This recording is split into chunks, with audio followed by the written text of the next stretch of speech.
Bapak Ibu, saudara-saudari, adik-adik, anak-anak sekalian yang saya kasihi, mari kita renungkan bacaan Injil pada hari ini, Senin 21 Februari 2022.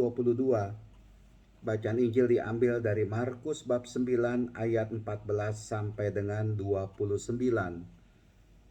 Dari dalam bacaan Injil hari ini kita bisa melihat kuasa Tuhan Yesus sekaligus juga kasih dari Tuhan Yesus kepada seorang yang kerasukan roh jahat, sehingga orang itu atau anak itu terpelanting ke tanah dan terguling-guling, mulutnya berbusa.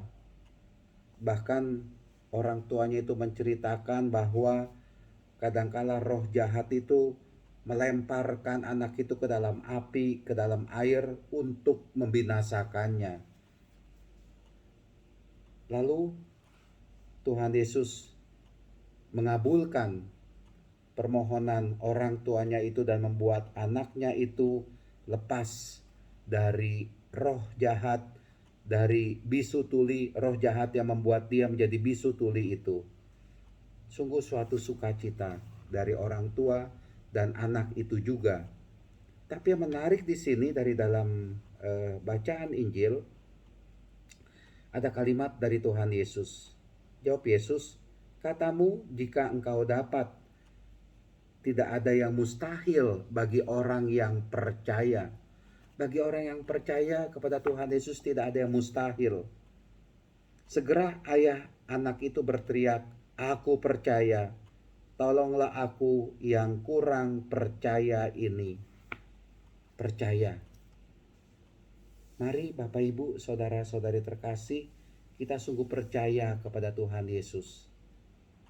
Dan ada satu kata lagi yang menarik dari Tuhan Yesus. Mengapa kami tidak dapat mengusir roh itu? Kata murid-murid Yesus kepada Tuhan Yesus. Jawab Yesus, jenis ini atau roh ini tidak dapat diusir kecuali dengan doa. Doa, membangun doa, membangun relasi yang akrab dengan Tuhan. Itulah dia orang yang percaya. Orang yang percaya kepada Tuhan akan melihat besarnya kasih karunia dari Tuhan. Orang yang percaya kepada Tuhan akan melihat besarnya kuasa Allah kepada diri dia setidaknya. Dengan percaya kepada Tuhan, dia menjalin relasi yang akrab dengan Tuhan, khususnya lewat doa. Setidaknya ia bisa berada menyerahkan dirinya kepada kuasa Allah lewat doa-doa tersebut, lewat kegiatan rohani tersebut, dan tidak memberikan dirinya untuk dikuasai oleh roh jahat. Itu kalau orang itu percaya kepada Tuhan. Orang yang percaya kepada Tuhan, rajin beribadah, rajin berdoa, mendekatkan diri pada Tuhan, tidak akan memberikan dirinya itu untuk dikuasai oleh roh jahat. Ini yang mesti kita pegang. Tapi ada kalanya orang itu ya kamuflase, memperlihatkan dirinya itu rajin berdoa, rajin beribadah, tapi menyerahkan dirinya untuk dikuasai oleh si iblis. Ada.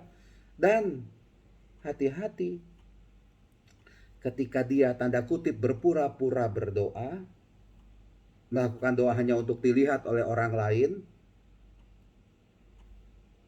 melakukan kegiatan ibadah hanya untuk show of force saja, pertunjukan saja untuk dilihat oleh orang lain, dan ketika ia melakukan hal itu dia sebenarnya sedang dikuasai oleh roh jahat. Hati-hati.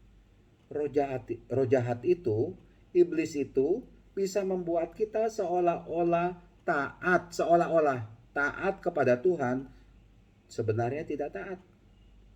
Setan iblis itu bisa membuat kita seolah-olah berdoa, tapi sebenarnya tidak berdoa. Menunjukkan kesombongan, menunjukkan keangkuhan lewat doa-doa itu. Hanya pameran saja, pamer doa. Bagi dia, nggak ada artinya. Doa, ibadah, melakukan pantang, jalan salib, doa rosario, tidak ada artinya. Karena apa? Karena dia melakukan itu semua supaya dilihat orang lain, dan itu tidak ada manfaatnya. Dan disitulah dia, roh jahat itu pinter, iblis itu pinter mengecoh kita. Maka kita pun, kekuatan kita yaitu dia tadi, percaya, menjalin relasi terus menerus dengan Tuhan. Sebenarnya kalau orang-orang memperlihatkan hal seperti itu, dia itu gak dekat dengan Tuhan kok. Dia itu bukan orang yang percaya sama Tuhan. Kalau dia itu mengatakan diri saya percaya kepada Tuhan, saya taat beribadah, tapi yang keluar dari dalam dirinya itu adalah perbuatan-perbuatan yang identik dengan perbuatan setan, dikuasai oleh roh jahat, ya, maka semua yang ia lakukan hanya aksesoris saja, tidak berguna bagi diri dia. Nah, maka dari itu, mari diri kita ini kita menampilkan diri kita ini sebagai orang yang percaya, mau dekat dengan Tuhan, sungguh mau dikuasai oleh roh Tuhan, oleh roh Allah, oleh roh kudus dalam hidup kita ini. Tuhan memberkati kita semua. Amin.